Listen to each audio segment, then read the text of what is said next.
I think there are a lot of us who are alarmed by having Donald Trump as the nominee. I've been one who says we have to have a bigger, better, bolder party, and that means a more diverse party.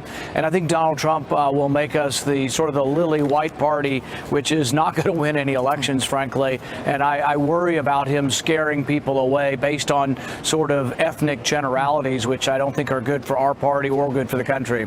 I think that Donald Trump believes in no limits to power as long as it's coming to him. That's very, very worrisome to us. And I think conservatives across the country should be alarmed at his candidacy, because I don't think he's a real conservative. I think he's pulling the wool over our eyes.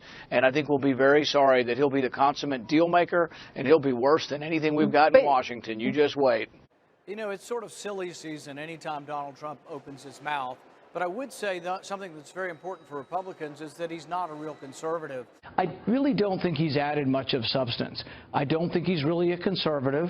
I think that someone who's been a supporter of the Clintons, a supporter of Harry Reid, somebody who's been for a single-payer system, somebody who was for the bailout of the big banks, I don't think anything about that is conservative. I think that Donald Trump is a fake. I think he's a fake conservative, and really there's not much about him that is conservative. I really think in many ways he is a fake conservative. I think that he says he's conservative on all these issues that he was liberal on years ago. And I think for Donald Trump, basically, conservatives have to decide if he's a fake conservative or not, and I think truly he is a fake conservative because he's been on every side of every issue in the last 5 years. So there's issue after issue. He was for President Obama's government stimulus. He was for Obamacare.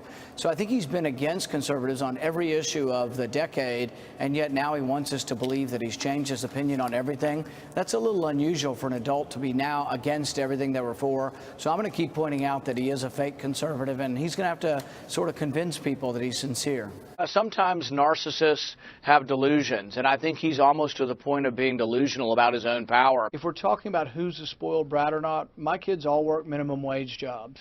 Do you think any of the Trump kids have been working at the local Pizza Hut? Senator Rand Paul giving some advice to Republican voters with his recent Facebook post about Donald Trump, titled, "Electing Gollum should not be our objective." Now, as many of you know, Gollum is a power-obsessed character in The Lord of the Rings. He wants the One Ring, and it leads to his doom. Well, you know, Gollum was after his precious, his little ring, the ring of power. And to him, power was really important to be an obsession. And I think Donald Trump in some ways represents that. Donald Trump goes around the country saying that he's very rich, therefore he must be smart, and that he'll fix all of our problems. Just, he'll sometimes point at his head as if there's some great, magnificent intelligence that we're all unaware of. Nobody in America thinks you want some sort of buffoon who insults women and calls them ugly. Nobody wants that.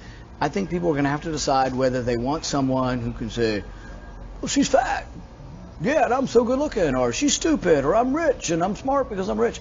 We have to decide whether we want sort of empty platitudes or whether we're going to look at substance. Vulgarity does not equate with insight. Because someone can stand up and say you're stupid and you're ugly does not equate with a vision for the country. How could anyone in my party think that this clown is fit to be president? I think Donald Trump's a disaster. I think he'll hurt the country and we'll lose in a landslide. Eventually it's going to wear thin. All this sort of false bravado and all this bluster. I mean, aren't people eventually going to say, does the emperor have any clothes or does the emperor have a brain, frankly? He's been on both sides of every issue. Where is our sense? Where's our common sense? This is a guy that's been pro-choice before he was pro-life. This is a guy that was liberal before he was conservative. This is a guy that was a Democrat before he was a Republican, before he was a Democrat, before he was an independent, before he was back to being a Republican. I have no idea if he's conservative. We are kidding ourselves to even consider someone who is such a chameleon that he's been on every side of every issue. Wake up, America. Wake up, Republicans.